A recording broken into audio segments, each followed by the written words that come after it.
Welcome to Birminology. Kyle McCord, Ohio State's second 2021 commitment, first offensive commitment, first quarterback commitment for Mike Yurcich, first quarterback commitment for Ohio State since Jack Miller last summer. And it sort of ended what turned out to be a wild week of quarterback news for Ohio State. We had Matt Baldwin transferring. Then you have the addition of J.P. Andrade in the class of 2019. Then you have Gunnar Hoke, a 2019 grad transfer, come in who will be gone by the time you even step foot on campus if it's how weird things are working right now. Yeah. And then you commit a 2021. I know that, we talked about it a little bit when you made the decision, but can you, for Lettermen Row readers, for Lettermen Row fans, for Buckeye fans, why was now the right time for you to make this decision when looking at your next 2 years of high school football, that there was plenty of time for you to keep looking? Yeah, I took 2 visits this offseason. Both were to Ohio State, and each time I was out there, I loved it. And then my relationship with Coach Day and Coach Yurcich, I felt was second to none. And out of all the schools, they just recruited me the hardest. But at the end of the day, talking to Coach Day, he said that he wanted me to be the leader of the 2021 class. So I felt it was the right time to commit early and be able to get on some guys like Marvin, Amika, Tyshim Johnson, guys like that. Try to recruit them to Columbus and get an early head start on the whole recruiting for the class of 21. There's this sort of sense among Buckeye fans right now that the class of 2020, there's a lot of guys that are reluctant to pull the trigger, that they're kind of sitting back waiting for, I don't know if it's waiting to see what the on-the-field product looks like at Ohio State without Urban Meyer. What was your confidence that things were going to be fine based on? Where did that come from? And what was it about the relationship with Ryan Day and Mike Yurcich that really set you over the top? Yeah, Coach Day was the head coach for a few games the past season, and he went undefeated in those games. And it's funny because the situation happened at Ohio State is really similar to the situation happened at St. Joe's. So our head coach left, went on to Temple, and our offensive coordinator stepped up, which is pretty similar to Ohio State. And just talking to Coach Day and all the experience he has with NFL guys, just being in the NFL locker room, I feel like he's going to continue on the path that Coach Meyer set. And I feel like talking to him, he just said he's going to keep the same core values and same principles. So I really have complete confidence in him, and that nothing's really going to change. Kyle, your whole recruitment went kind of bananas. Just 4 months ago, right? 5 months ago, the start of 2019. What was it with you? What do you think that all these coaches and staffs around the country saw from your sophomore film and then into this heading into the spring that made you kind of one of the hotter commodities on the 2021 market? Yeah, I think for one, just playing at a powerhouse school like St. Joe's Prep and starting as a sophomore and going undefeated and win a state championship, I thought that's pretty impressive for just being young and able to lead such a highly ranked team like that. And then on top of that, I think overall, I don't really think I have any flaws in my game. I think I'm solid on every area. And then off the field, like kind of the mental aspect of the game, I feel like I'm really advanced. And when I go on these visits and coaches put me up on the board, I feel like that's when I really excel and get to display my knowledge. Now, Ohio State's obviously watched your film. They know what you can do on the field. What did they say that moving forward over the next 2 years of high school football that are going to be the key focus points for them as they try to pre-develop you before you get to Columbus?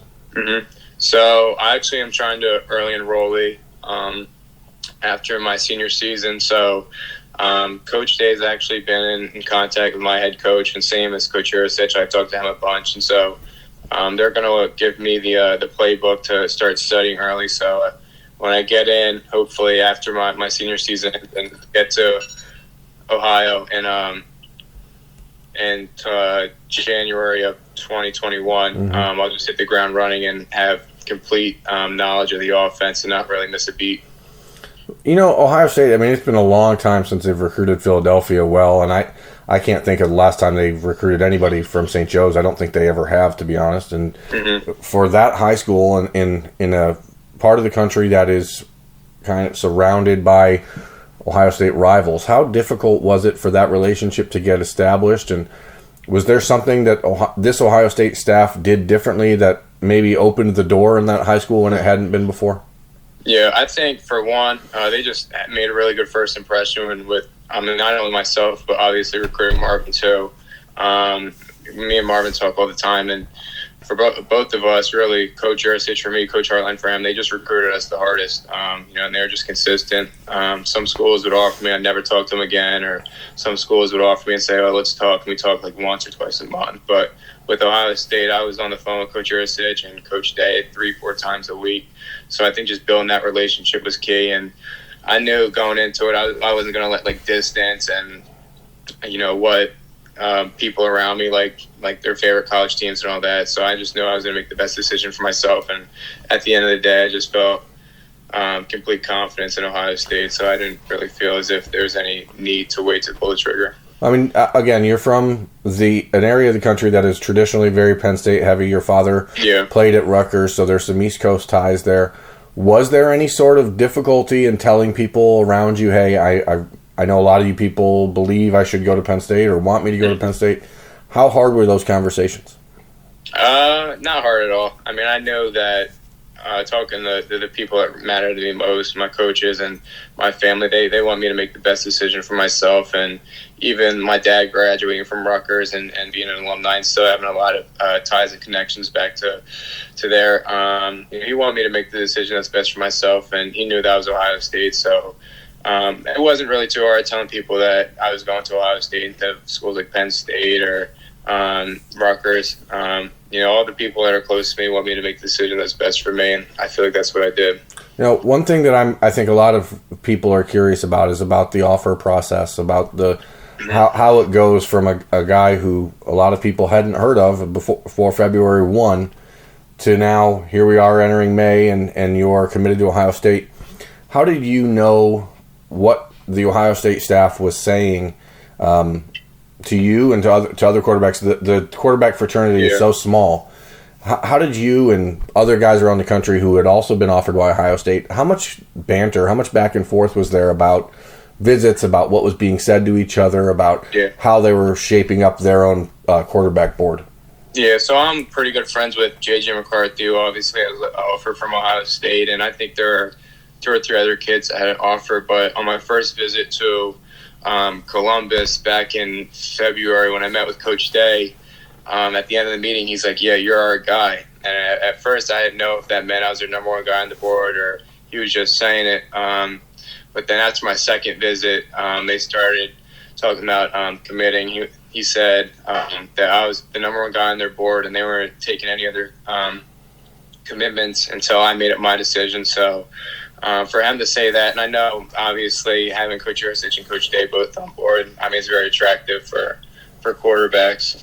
So having him say that to me, I think was really eye-opening, and I think that kind of sealed the deal. Having him hold off other kids' commitments and waiting for me to make my decision was huge. I know JJ was obviously a guy that Ohio State liked and looked at. He visited multiple times as you did.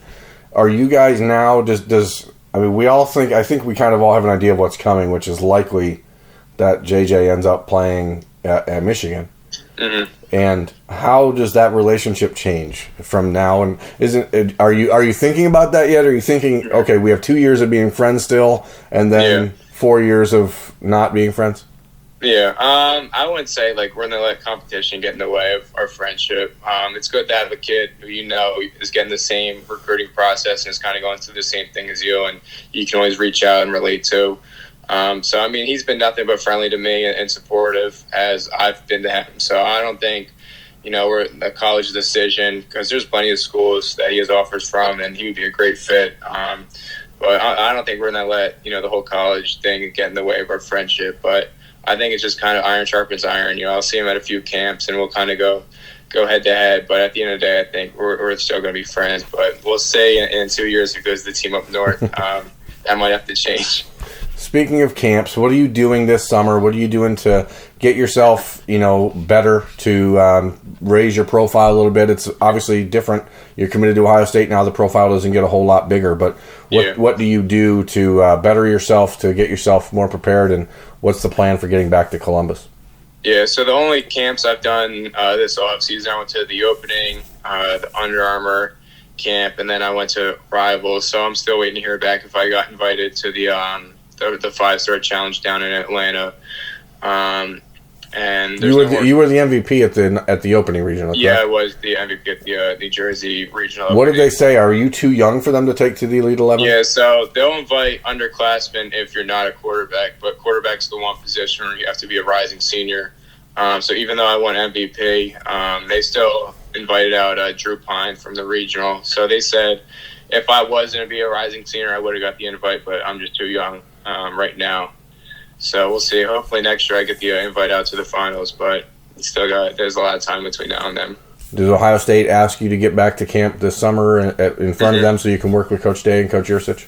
Yeah, for sure. I think I'm going to actually go back out for probably another visit Friday to Sunday, sometime in June. I don't have a date on it yet. We're still trying to finalize some trips within my school. We have a service trip that we're going to do, so we just have to finalize that. And then once everything's down and pat, I'll come up with the dates for visit. On your trips to Columbus, what has been your favorite food? I'm going to have to say, when I was out there, we went to Eddie George's, and that's where I had lunch with Coach Yursich, and the wings there were phenomenal. So I'm going to have to say the wings. What is the best Rocky movie? The best Rocky movie? The answer's 4. The answer's 4. Yeah, I would say 4 too. Yeah, it's either the first one or the fourth one. I mean, as a Philadelphia guy, are you embracing the Creed, the new movies? Yeah, so I've seen both Creed 1 and Creed 2, and I like them. I don't think they're classics like Rocky, but they're good. Are you required to listen to Eye of the Tiger in the locker room before a game? It's really whoever has the aux cord going into the game. I mean, most of the times it's really Meek Mill and guys from Philly like that, Lil Uzi, but sometimes... so no Survivor, Eye of the Tiger.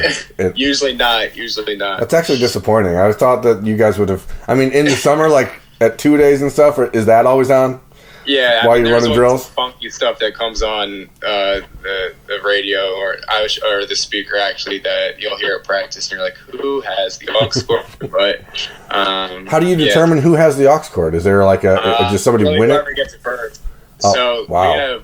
we have a guard who has like a huge like $500 speaker, so nobody really can compete with that. So he'll bring it and connect it to his phone. So usually the one that's determining it. What else do you do for fun, Kyle? What do you do that makes you a normal teenager? And for people who want to know, hey, this guy's? He's not just a football player, right? I mean, there's more out there. What do you do? How do you spend your free time? Mostly just hanging out with friends and then my girlfriend. That's really it. But I think the good thing about going to St. Joe's Prep and living in Jersey, I have friends all over. So one night I'll be spending, I'll sleep over in Philly, and then the next night I'll be out in the suburbs of PA, and then I'll be back in Jersey. So I think just having like a wide network of friends within school is pretty neat. When I talked to Luke Whippler for an episode of Birminology a few weeks ago, he told me the one thing that he was going to miss the most about living in Jersey was that there's not a lot of great pizza at Ohio State. So do you have a favorite pizza place in Jersey? Yeah, I do. It's local. It's called Pronto, Lascala's Pronto, and I mean we go there at least once a week. So that's definitely the best. So when my dad called, the best is Stuff Your Face in Piscataway, and don't let anybody tell you different. Stuff Your Face is by far the best, and I can't wait for Ohio State to play Rutgers this year so I can go back there for the third time. Because the last two times they've played there, the stop at Stuff Your Face for a calzone. There's some good food up there. It was pretty outrageous. So anyway, Kyle, I really appreciate you taking time tonight. I know it's late on a Sunday night here, and again, thank you for being patient for me because I was out of the country and all that. So no problem.